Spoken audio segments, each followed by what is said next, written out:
जय श्री कृष्णा। कैसे हैं आप लोग फ्रेंड्स? आज की चर्चा बेहद महत्वपूर्ण होने जा रही है, क्योंकि हमारे ग्रहों का विशेष परिवर्तन हमारे जीवन में नई ऊर्जा का संचार करता है। और यह नई ऊर्जा हमारे कार्यों को गति प्रदान करती है, क्योंकि जीवन में उतार चढ़ाव ये हर मनुष्य के जीवन में आते हैं।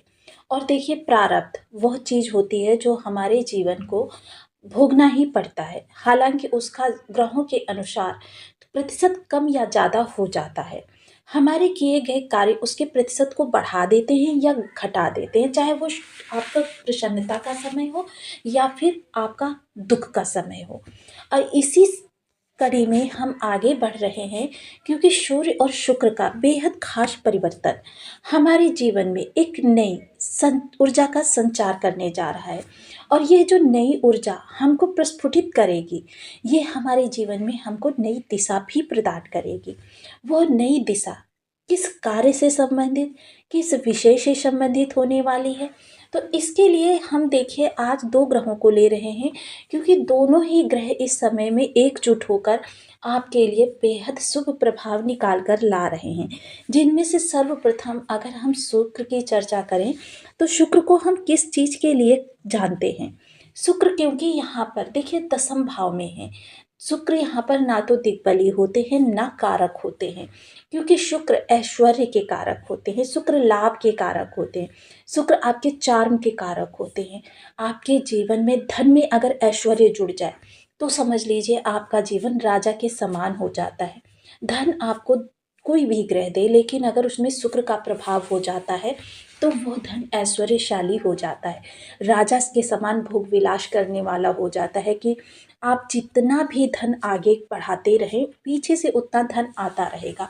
और वहीं अगर शास्त्रों की हम माने तो जिस तरीके से अगर जल एक जगह पर एकत्र हो जाता है तो उसमें काई लगना आरंभ हो जाती है, लेकिन अगर वही जल हमारा अविरल रूप से आगे बढ़ता रहता है और पीछे से नया जल आता रहता है, तो फिर क्या होता है, वो जल स्वच्छ साफ शुद्ध रहता है और जिसको हम प्रयोग भी कर सकते हैं।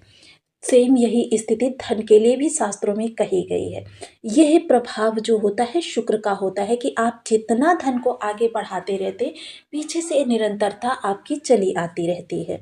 शुक्र जो होते हैं व्यक्ति की तरफ बार बार मुड़ मुड़ कर देखने के लिए बाध्य करते हैं, उसके चार्म को इतना ज़्यादा बढ़ा देते हैं।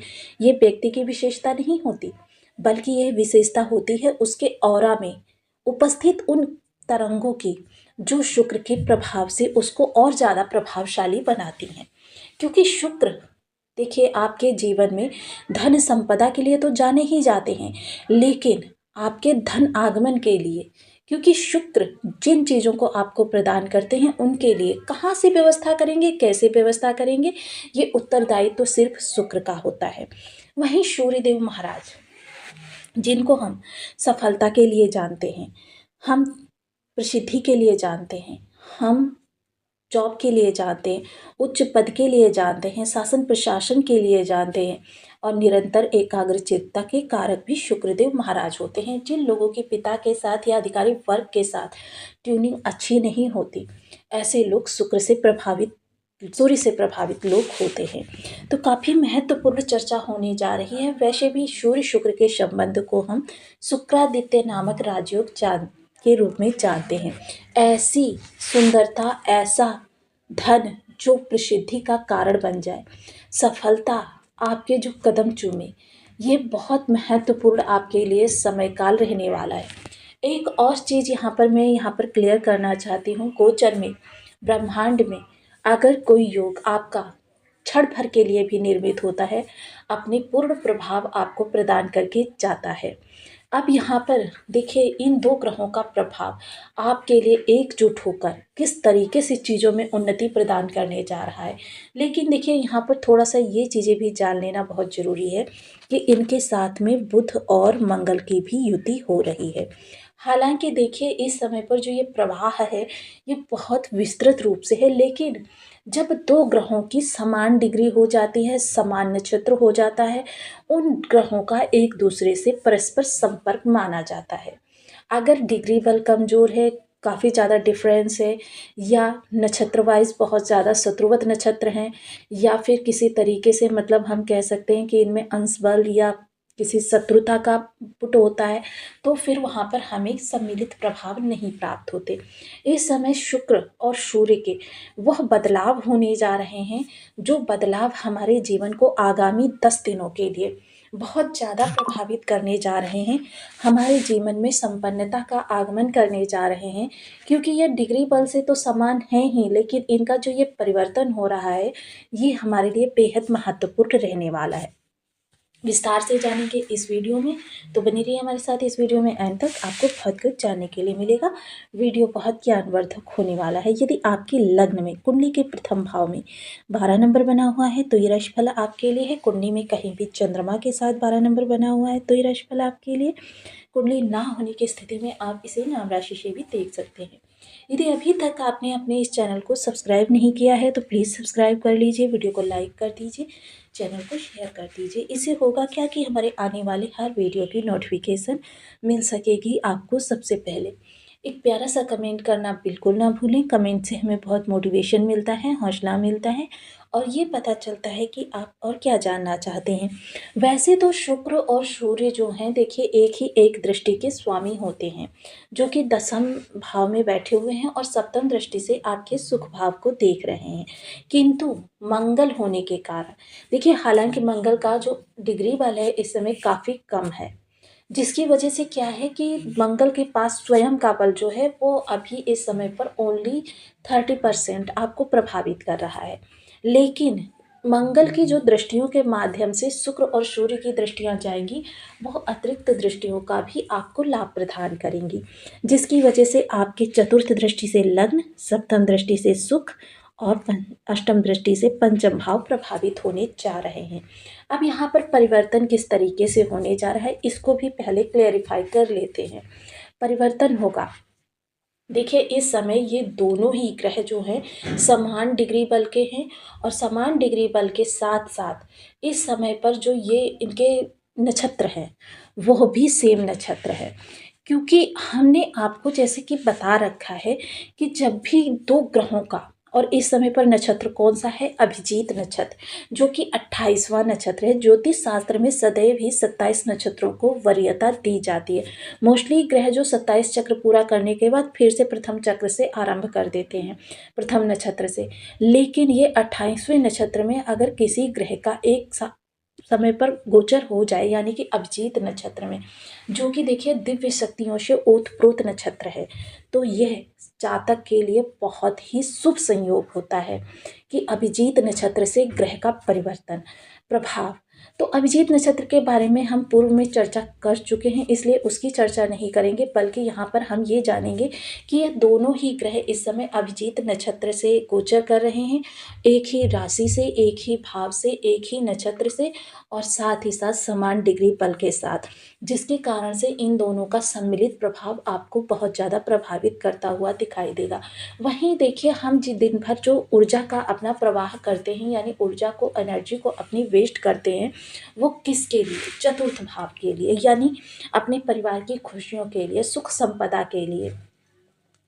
और शुक्र की ही सप्तम दृष्टि जहाँ पर जा रही है वो आपका सुख भाव है, यानी शुक्र यहाँ पर अति विशिष्टकारी होकर बल को प्राप्त कर रहे हैं, जिसके कारण से इस समय पर आपके जीवन में परिवर्तन संभव है। आपकी सुख सुविधाओं में वृद्धि होगी। सबसे पहले इसका प्रवाह जो होगा वो कार्य क्षेत्र पर स्पष्ट रूप से देखने में आएगा।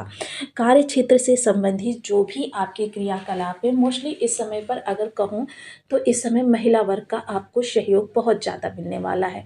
अगर महिला है तो विपरीत लिंगी, यानी विपरीत लिंगी का इस समय पर आपको सहयोग, सपोर्ट, और या कोई कार्य आप करने जा रहे हैं उसमें अपने विपरीत लिंगी का सहायता लेकर उस कार्य को और ज़्यादा प्रभावशाली बना सकते हैं।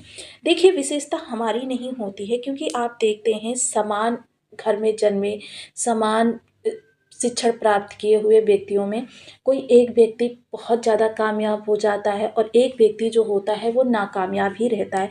जिस भी कार्य में हाथ डालता है वहाँ से उसे असफलता ही हाथ लगती है। ये प्रभाव होता है ग्रहों का। कि उस व्यक्ति के ग्रह नक्षत्र जो होते हैं बहुत अच्छे उसे प्रभाव दे रहे होते हैं और दूसरे व्यक्ति के प्रभाव जो होते हैं वो ना के बराबर होते हैं। यानी उसके जीवन में विषमता और असफलता उसके भाग्य में ही लिखी जा चुकी हैं। हालांकि जैसा कि मैंने पूर्व में बताया है, हम अपने क्रियाकलाप के द्वारा इनके प्रवाह को थोड़ा सा कम या ज़्यादा कर सकते हैं, लेकिन पूर्ण रूपेण समाप्त नहीं कर सकते। हालांकि इसके लिए देखिए बहुत सारे हमें प्रयास करने पड़ते हैं, क्योंकि यह ऊर्जाएं जो होती हैं, प्रारब्ध पहले रचा पीछे रचा शरीर, तुलसी चिंता क्यों करे भजले श्री रघुवीर। कि शरीर का निर्माण होने से पहले ही हमें इस शरीर के अंतर्गत क्या क्या गतिविधियां करनी पड़ेंगी, कितनी प्रसन्नता मिलेगी, कितनी हमें नाकामयाबी मिलेगी, ये सारी चीज़ें पहले से ही नियत हो चुकी हैं। अब ये नियति में थोड़ा सा हम जैसे सूली का शूल बन जाता है, आपने पुरातन काल में या कहीं आपने सत्संग में ये चीज़ें सुनी होंगी कि सूली का शूल बन जाता है और खजाने का राख बन जाता है, ये चीज़ें होती हैं। ज्योतिष इसका पूर्णतः समर्थन करता है, लेकिन ज्योतिष इस बात का खंडन करता है कि किसी प्रारब्ध को आप काट सकते हैं। ज्योतिष इसके पक्ष में बिल्कुल नहीं है। तो आज हम चर्चा कर रहे हैं सूर्य शुक्र की। सूर्य शुक्र के सम्मिलित उपाय की चर्चा करते हैं। सबसे पहले जान लेते हैं बीज मंत्र। ओम घड़ी सूर्याय नमः। इस बीज मंत्र को सूर्य देव के लिए जपा जाता है और इसका नियमित आप 1 माला 2 माला 5 माला 7 माला 11 माला का संकल्प ले सकते हैं। इसके अतिरिक्त ओम सूर्य शुक्राय नमः इस बीज मंत्र का शुक्रदेव के लिए जपा जाता है। इसको भी आप अपनी सुविधानुसार संकल्पकृत कर सकते हैं।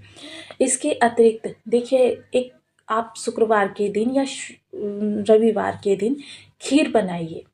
खीर में गुड़ डालिए और उसे 13 वर्ष से कम उम्र की कन्याओं को, देखिए गुड़ मैंने इसलिए कहा क्योंकि चीनी की जगह हम गुड़ का प्रयोग कर रहे हैं। गुड़ वाली खीर जो होती है वो सूर्य और शुक्र का सम्मिलित रूप होती है। इसको 13 वर्ष से कम उम्र की कन्याओं को आप भोग लगाइए। माता लक्ष्मी को, चाहे माता लक्ष्मी या नारायण भगवान दोनों को ही